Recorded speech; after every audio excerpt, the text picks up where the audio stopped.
Salute Bharat. Salute ഭാരതിൽ നമ്മുടെ ഇന്നത്തെ അതിഥി മുതിർന്ന മാധ്യമപ്രവർത്തകൻ ശ്രീ TK രാജഗോപാലാണ്. സാർ നമസ്കാരം. നമസ്കാരം. നമസ്കാരം സാറേ, നമ്മളെ ഇപ്പോൾ ഈ കഴിഞ്ഞ ദിവസം കേട്ടൊരു വാർത്ത, നമ്മുടെ ഇന്ത്യൻ പ്രധാനമന്ത്രി നരേന്ദ്രമോദി, ബഹുമാനപ്പെട്ട നരേന്ദ്രമോദിയെ ഓസ്ട്രേലിയൻ പര്യടനം നടക്കുന്നു.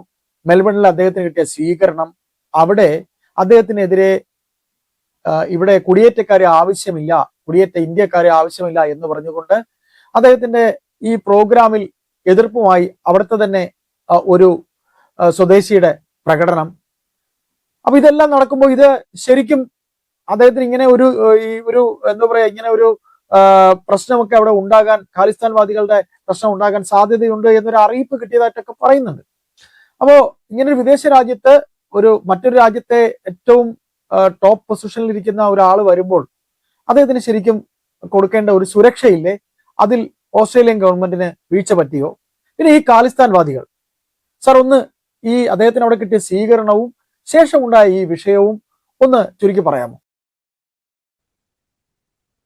അയ്യപ്പദാസേ, നമ്മൾ പറയത്തില്ല, നിങ്ങളെ തിരുവനന്തപുരം ഭാഷയെ പറഞ്ഞ വെറും ചീള് കേസ്. യവന്മാര് വെറുതെ ഇങ്ങനെ എന്തെങ്കിലുമൊക്കെ പറഞ്ഞുകൊണ്ടിരിക്കുമെന്നുള്ളതേ ഉള്ളൂ.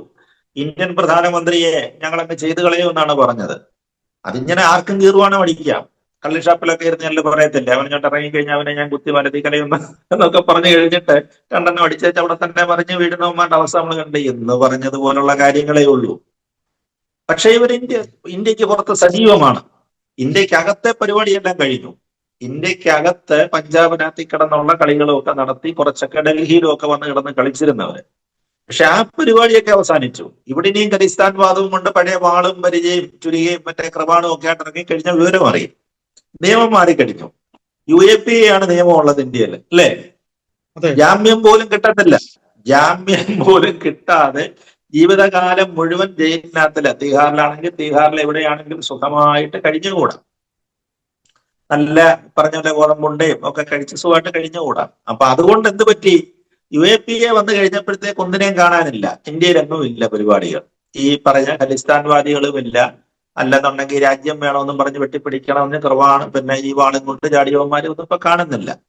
പക്ഷെ ഇവരുടെ തലമുറ പുറത്തേക്ക് ചാടി. അതാണ് അയ്യപ്പദാസ് പറഞ്ഞത്. ഈ തലമുറ പുറത്തേക്ക് ചാടിയിട്ടുണ്ട്.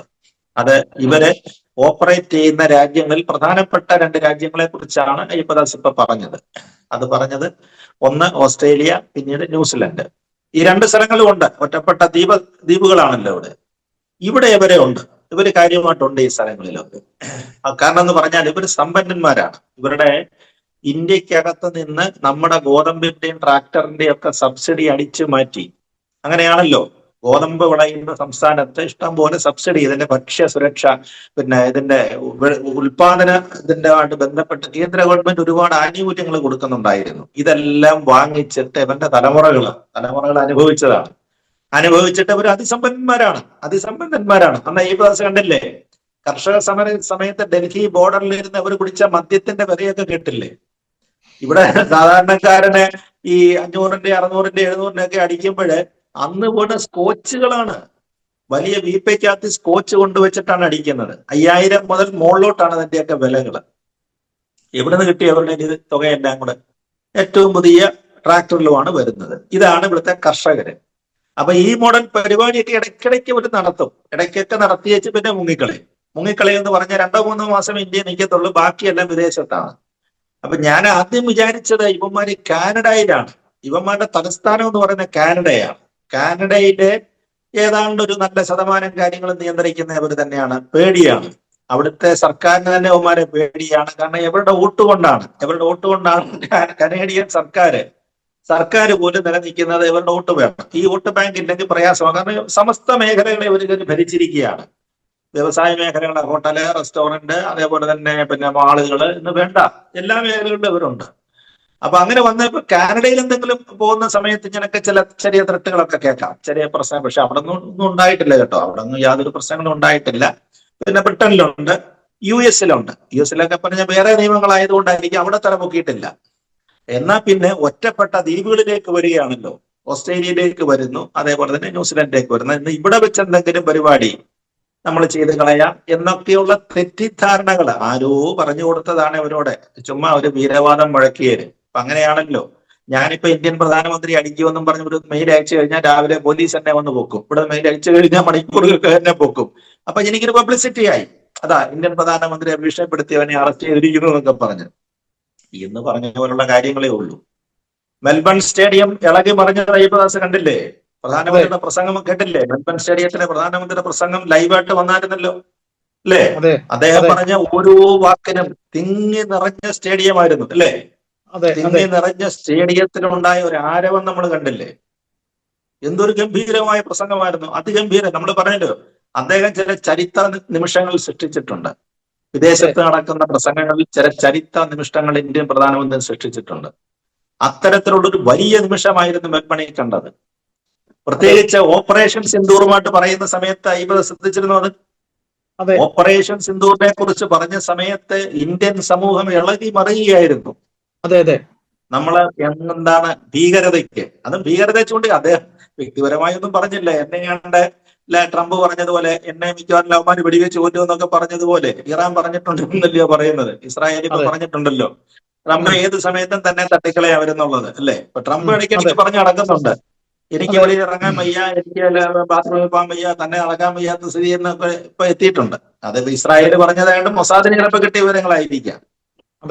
പക്ഷെ നമ്മുടെ പ്രധാനമന്ത്രി ഭീകരതയെ കുറിച്ചാണ് സംസാരിക്കുന്നത്. അദ്ദേഹം പറഞ്ഞ ആഗോള ഭീകരതയെ കുറിച്ച് പറഞ്ഞ കൂട്ടത്തിലാണ് ഓപ്പറേഷൻ സിന്ദൂർ കടന്നു വരുന്നത്.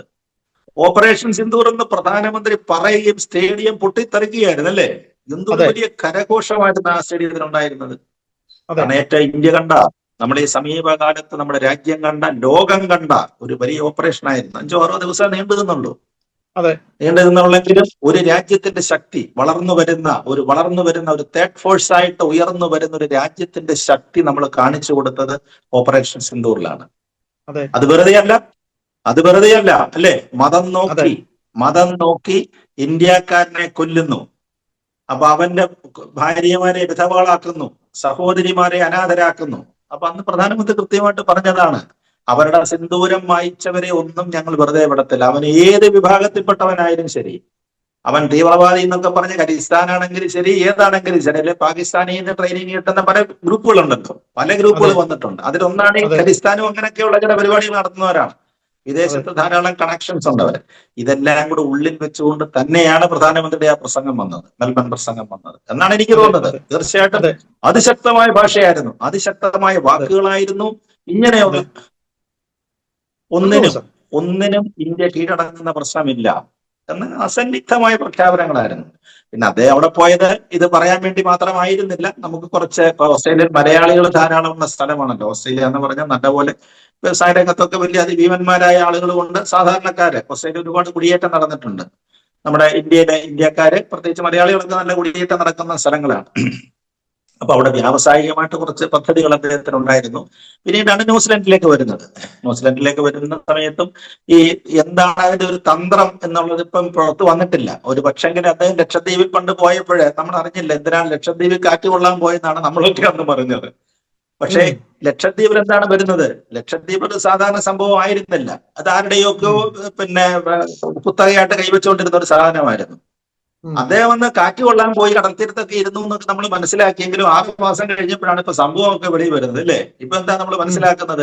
പുതിയ എയർപോർട്ട് വന്നിരിക്കുന്നു, അവിടത്തേക്ക് കണക്ടിവിറ്റി കൂടുതലായിരിക്കുന്നു, സീ പ്ലെയിൻ വന്നിരിക്കുന്നു, പല ദ്വീപുകളിലും സ്ട്രാറ്റജിക് ആയിട്ടുള്ള സൈന്യത്തിന്റെ സംവിധാനങ്ങളോട് ഒരുക്കുന്നു. കാരണം ചൈന അടക്കമുള്ളവന്മാരുടെ ഭീഷണി, നിത്യഭീഷണി വരാവുന്ന സ്ഥലമാണ്. അപ്പൊ അതുകൊണ്ട് എന്തിനാണ് അദ്ദേഹം അന്ന് ലക്ഷദ്വീപിൽ പോയെന്നുള്ളത്. ഇപ്പൊ മദ്യത്തിന്റെ കാര്യത്തിലും അങ്ങനെ തന്നെയാണ്. അപ്പൊ അങ്ങനെ വന്നൊരു വലിയ ടൂറിസം, ഇന്ത്യയുടെ ഏറ്റവും വലിയ ടൂറിസം സ്പോട്ടായിട്ട് അദ്ദേഹം ലക്ഷദ്വീപിനെ വളർത്തിയെടുത്തു. എന്ന് പറയുമ്പോൾ ആൻഡമാൻ നിക്കോബാർ, അല്ലെ? ഗ്രേറ്റ് നിക്കോബാർ പ്രോജക്റ്റ് ഒക്കെ വരുന്നുണ്ടല്ലോ. അപ്പൊ അത് ഈ പറഞ്ഞതുപോലെയാണ്. ഉടൻ തന്നെ ഇവിടെ പ്രതിപക്ഷ കക്ഷികളെല്ലാം പ്രധാനമന്ത്രി അങ്ങോട്ട് പോയിരിക്കും, വലിയ കുഴപ്പമുണ്ടാക്കാനാണ്, അവിടുത്തെ പ്രകൃതി സമ്പത്ത് കളയുന്നു, കണ്ടൽക്കാട് കളയുന്നു എന്നൊക്കെ പറഞ്ഞിട്ട്. പക്ഷെ ഇപ്പോഴല്ലേ നമ്മൾ സംഭവം മനസ്സിലായത്. സാർ ഏതായാലും സാർ നമ്മള് സമയക്കുറവ് മൂലം ഞാൻ ഇടപെടുകയാണ്. അപ്പോ ഇത്തരത്തിൽ മോദി ന്യൂസിലൻഡിലും ഓസ്ട്രേലിയയിലും പോകുമ്പോൾ സാറ് പറഞ്ഞ ഒരു പോയിന്റിൽ നിന്നുകൊണ്ട് തന്നെ നമുക്ക് ഈ സംസാരം അവസാനിപ്പിക്കാം. അദ്ദേഹം അവിടെ സംസാരിച്ചത് നമസ്കാരം, മെൽബണിൽ അദ്ദേഹം സംസാരിച്ചത് 4 ഇന്ത്യൻ ഭാഷകളിലായിരുന്നു. മലയാളത്തിൽ ഗുജറാത്തിൽ ഇങ്ങനെ 4 ഭാഷകളിലായിരുന്നു. പിന്നെ സിന്ദൂറിനെ കുറിച്ച് പറഞ്ഞു, ഓപ്പറേഷൻ സിന്ദൂറിനെ കുറിച്ച്. അതിൽ ഈ പറയുന്ന ഖാലിസ്ഥാനികൾക്കുള്ള മറുപടിയും അദ്ദേഹം അവിടെ കൊടുത്തു എന്ന് തന്നെ പറയാം, അല്ലേ സാർ? സാർ, അപ്പൊ ഇത്തരത്തിൽ ധീരോദത്തമായ രീതിയിൽ അളന്നു കുറിച്ച് കൃത്യമായി പറയാൻ മോദിക്ക് മാത്രമേ കഴിയുള്ളൂ. അതിലുള്ള ജനപ്രീതിയാണ് നമ്മൾ മെൽബണിൽ കണ്ടത്. സാർ, തുടർന്നും ഈ ന്യൂസിലൻഡ് പര്യടനത്തിന്റെ വിവരങ്ങൾ വരുന്നതനുസരിച്ച് നമുക്ക് തുടർ ചർച്ചകൾക്കായി ഇരിക്കാം. സമയ കുറവ് മൂലമാണ് ഇടപെടുന്നത്. നന്ദി, നമസ്കാരം.